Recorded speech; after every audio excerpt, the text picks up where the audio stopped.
Okay, today we're going to do a PM on a sump pump.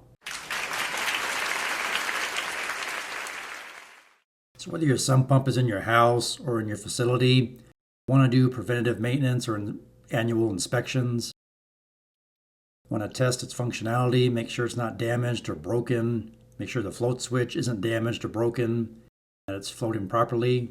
Right now you can see the sump is empty, so I'm simply taking a garden hose, I'm going to fill it up with water until that float switch floats up and turns the pump on, or it should.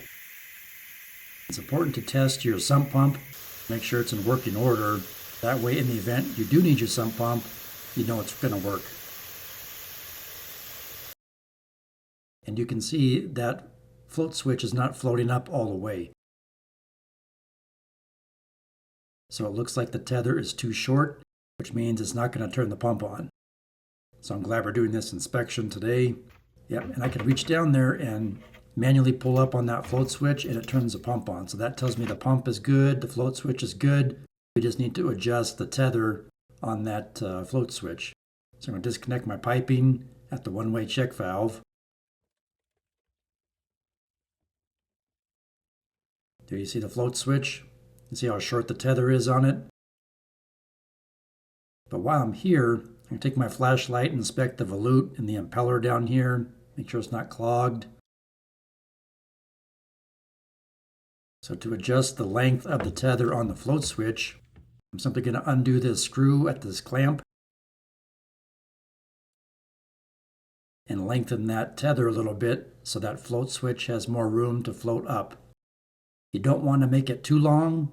If you make it too long, the float can get stuck on the sidewall of the sump and not allow the pump to turn off.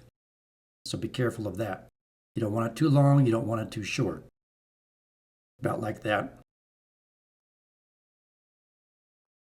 Yep, now it has good motion. And I'll simply reinstall my screw, but we're going to test it. It's a good idea for safety to turn power off to the sump pump while you're working on it.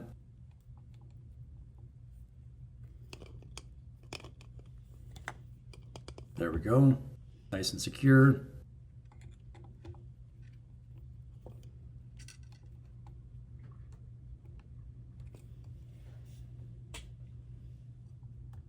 Looks good.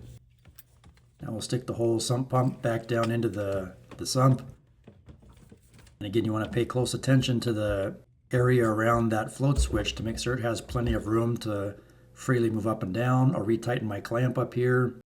And I'll just double check these other clamps to make sure they're snug.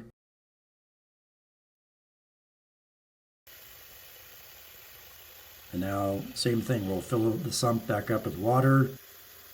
And the float switch should float up now and turn the pump on.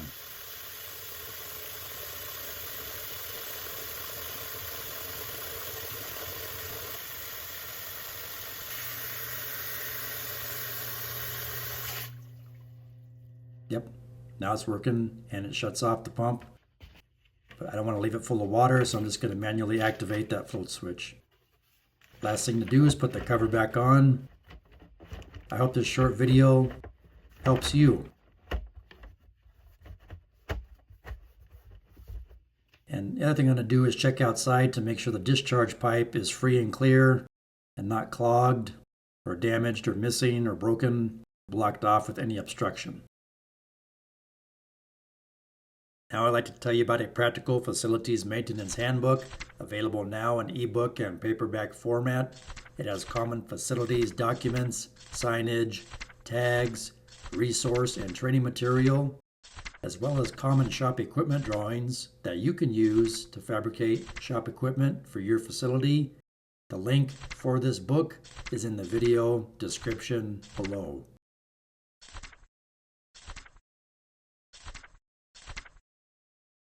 Or if you need shirts, hats, mugs, or weather-resistant stickers for your facility, there is a link in the video description below where you can purchase these products for your facility. I hope you find this helpful.